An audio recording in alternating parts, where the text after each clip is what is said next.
All right. So what I did was, obviously Mona's been a part of the class, and so we invited, tonight Mark and Rachel. So these are our two older kids, and so we just had this talk about relationships and stuff like that. But we kind of want to have a sense of how it actually like plays out in real life. So that was a talk, right? So that was a lecture.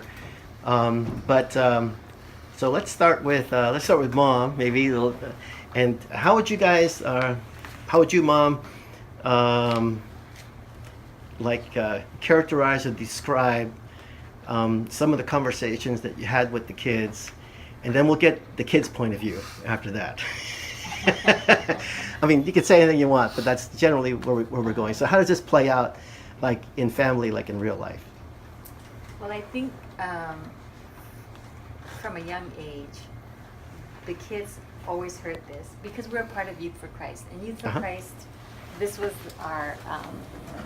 this is our value. And so from a young age, as the staff were speaking, as the Mike folks were speaking about it, as they saw the staff and the young people modeling it, to some measure, I think it started to build that way. It wasn't like it didn't catch them off guard. We were blessed because we were a part of a bigger group. We had a community. Family. Yeah. There was a community. We all believed that. I think we're going to be really honest and raw. This was not perfect in our family, not with, he'll explain. Whoa. No, but you know what?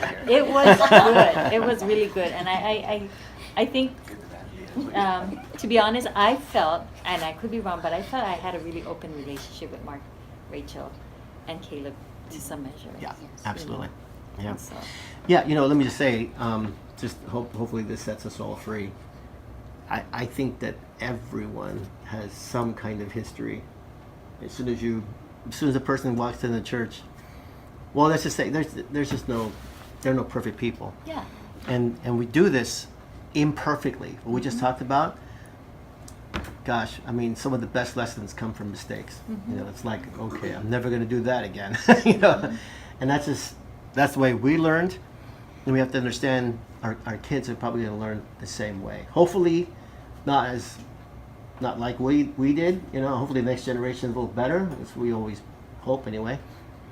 But yeah, I mean, nobody does this perfectly. And I think one of the dangers is, well, for Mike and I, we're first generation Christians, right? And so we know what we experienced, and you don't want that. More so because now you're Christians. And so we could put a clamp, and I think to some measure we did, out of fear, out of not wanting them to experience what we experienced. Sure. And I think in that way, we didn't navigate that really well. We should have had an open dialogue all along the way. But I don't know. I could be wrong. That's just my feedback. So you think we were a little too strict? I mean, it depends on how they respond. Well, I mean, you felt that we were. I don't know. Was it too? Let's save it for home. I was kidding. Okay. Shut the camera. Hit that blur face feature. yeah, blur the face feature. Yeah. Affect my voice. Witness protection bonus. Turn you into a silhouette. Yeah. I don't know. How did it feel from your perspective? Was it too strict, too loose, or I don't know? How did you feel? No. Do you want to respond to that? I think it was okay. Well, for me, I remember doing this when I was 10. And what my dad talked about earlier about Deuteronomy 6, about introducing it in the home, talking about it along the way, that on this topic specifically, that is exactly what they did. We talked about relationships, teachable moments with TV shows, with what was happening with people in church sometimes. It was very much applied. And what I didn't realize was what you also mentioned earlier is I never asked that question specifically, why are we doing this? But they gave an answer before it came time for that question to come up, which to me I think was more high school, college. But that so answer, we're answering questions you're not really asking. there was very clearly a long-term goal and perspective, which was marriage. And I just knew that when I was 10, I wasn't ready for marriage. And it started off that way, which is funny, but that's good. it was very much talked about in some ways. Just in regards to our family dynamic, I think back when they were really, really religious, they were not expressive, and conveying that truth that you're doing this because you're valued was True. not exactly where they were coming from, like today. That's true. And I think we're all changing on that. Yeah. That is, I think, just the crux of Christ's love for us and our identity is not that, you have to abstain from this, but more embracing who you are in Christ. And that just bleeds into so many more things beyond this topic, obviously. So anyway, just not as expressive, I think, in some ways. And that we had a relationship, but with this, I didn't feel like it was very, I don't know how to start that. And it's so helpful, I think, when there's a proactive side and talking about it. So there's a lot of internal struggle that I had that later exploded. But it's okay. Christ is bigger. And Rachel, do I you think- remember when you first learned about the birds and the bees? Oh yeah, You remember that? she was pregnant with Caleb. Anyway, we won't go there. But I think another thing I have to say though is that this area did not just rely on my parents, right? Obviously, we get influence from school and wherever we are, but I was a part of the Shekinah ministry when I was 10, which is our dance ministry, and I was a part of church. And all my friends were doing this. All my other friends were committing to this. We were doing this together. And that is where, at least my good friends, we were doing this together. And the aunties in the church, we went through book studies. We went through discussions. So it was enforced very strongly with aunties and uncles in the church, with people who loved us, who really had our best interest in mind. And it was just happening to me. I didn't know what it was called, but it was Deuteronomy 6, no doubt. And when I was older, when those voices were not there, when those messages were not there, and it just kind of left to I guess fly off on your own and see what I actually believe about this. That's when it was tested. But it really stemmed from the 10 years prior of hearing these things. And so I just want to say one more thing. I just heard about this book, How to Pick a Spouse, by Dan Chun. He's a local pastor. Yeah, sure. There's an audio series of it. Someone gave it to me, listened to in my car. It's basically all this in a series. I thought that it's pretty much this. It was there's a discussion questions. That was a very practical teaching. That I think even middle schoolers could do it. That's It great. talks about a lot of different things, but I don't think it's too early to say that. How to Just- Pick a Spouse by Dan Chun. Yeah, that's a very practical thing like this. In addition to this thing. Mark, any reflections on your early training? By the way, I wanted to tell you that we started off with your wedding picture. Yeah. Just you and Jaylee holding hands, and you're there at the altar. Oh, and nice. It's kind of like the end game, right? For us, yeah. Yeah. But, Yeah, I think that was one of the helpful things was that a vision was painted for us for relationships, right? A lot of the youth who are talking to me about relationships these days, are always asking me how early can I date? When's okay to date? And I don't give them an age. I don't give them a time. I just say, well, what's the point? What's the purpose of dating? And then they think about it, And I said, if it's to, have fun and, have a good time and, fulfill some sort of thing in you, then it's never too early, right? And you do it now, if that's the point. right. And they're like, well, I don't think that's it. I think it's for something committed and serious, Good. like marriage, and so it's like, well, then, then this comes into play, right? There's a vision for it, there's a purpose for it and a vision for it. So that was all given to us, and I thought that was huge, but that still didn't stop me from dating really early, like in high school. So, and I think a lot of what Rachel talked about was important.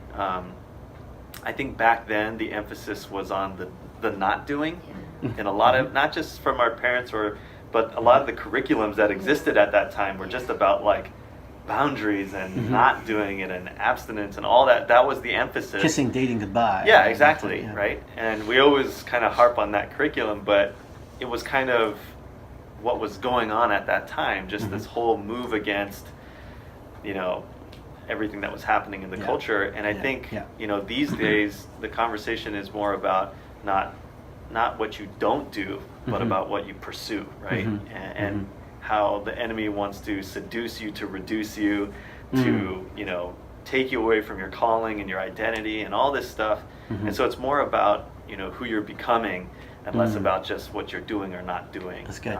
And so that I think is an important shift in the conversation. But I think to me, the most important thing that helped us weather this season was the open dialogue, right? Like even in the midst of relationships, and like even dysfunctional relationships or everything that was going on, for whatever reason, I just knew that it was safe to like talk to my parents about it. Well, you know, and that I would get, you know, good, honest feedback about it. So even when I was like way off the reservation, for some reason, I knew we could still have a conversation about it, you know, which was interesting. And just like, I don't know how that was, but it, So when, felt like, you know, when you were in high school and you were in a relationship, how did that conversation go? So I just feel like there was a shift where, and you guys can correct me if I'm wrong, but there was a shift in the parenting approach where it was no longer about right and wrong, or just because like do this just because I said so, you know. Right. And this was in high school, right? Right. It wasn't just like no or because I said so or because I'm the parent anymore. It just began to shift to more about the values and the reasons behind, you know, the instructions. So, you know, I'm in a relationship in high school, and you know, because that open dialogue was there, I'm talking to my mom about it, you know, fully expecting her to just say, you know, okay, stop that, you know, you're not allowed, or, you know, you need to end this Which now. would have been how the conversation went before. Yeah, maybe, Just At a- stop. just, you know, no, you're not doing that, you know, kind of thing. And then maybe it would have become a secret thing. I don't know. You Sure. know? Yeah, that's very possible. But instead, and this was probably one of the biggest lessons I took away from that time was, you know, because there is going to come a time where you run into situations that there isn't like an explicit Bible verse for. You know what I mean? There aren't commandments and verses for every single specific scenario you'll go through in life. Like, what age should you date? There's no verse on that. You know what I mean? So you can't say, well, you know, Philippians said not till you're, you know, there's nothing like that, you know. So rather than always pointing it back to a law or a command, my mom, you know, very wisely directed it toward a relationship, right? Which is what it's all about. Our relationship, but more importantly, my relationship with God, you know. Because that's ultimately, after they're not in the picture anymore and I'm living independently, that's ultimately what's going to steer, you know, my walk. That's good. Is my relationship with God. And so, and that was very life-giving to me, was that she didn't just say no because, or no because I said, or no because this verse says, but it was, well, that's between you and the Lord, and the moment you feel like this relationship is taking you further from God than leading you closer to Him, then you call it off on your own. And when she put it that way, I knew this relationship wasn't leading me closer to God. So I think the next week it was over. The next week the relationship was over, because it's just like, yeah, but I think, you know, I don't know, that was such a spirit enlightened moment, you know, It's good. to sort of give me the freedom and the ability to make that choice for myself. Can I share something? You know, when Mark was a senior, he dated more. I think that was his first serious relationship, and I knew that I couldn't stop that relationship. And so what I did was I gave him some guidelines. So one of the guidelines was, Mark, I really encourage you not to be alone as much as possible with this girl. When you're over at the house, you are never to be alone with her. You are never to go into her bedroom, and you are never to be alone with her. So when her family leaves, you leave. And you know, it was really interesting because this young girl had a sister, I think just a year younger than she was, and she had a Christian boyfriend as well. But the mom came over to the house one day. She brought us Christmas cookies, and she just thanked me. She said, you know what, I am so thankful for Mark because he's so respectful of my daughter. He is respectful of our family. I noticed that when we leave, he will leave. I noticed he will never go into her room, whereas the other guy would go into the other daughter's room. And so these are things that our children don't know. Left alone, they won't know that. But if we give them guidelines and help them along the way. So good. One of the other things I didn't do also was I didn't become very comfortable with this young gal because I knew it was so temporal yet, because Mark was going to go off to college and she was still going to have one more year in high school. That's interesting. That's and wisdom. so I didn't wrap my arms around her. And so when the relationship ended, it was easy for that relationship. There was no entanglement, if that makes sense. And so, that was Interesting. really a good experience for all of us.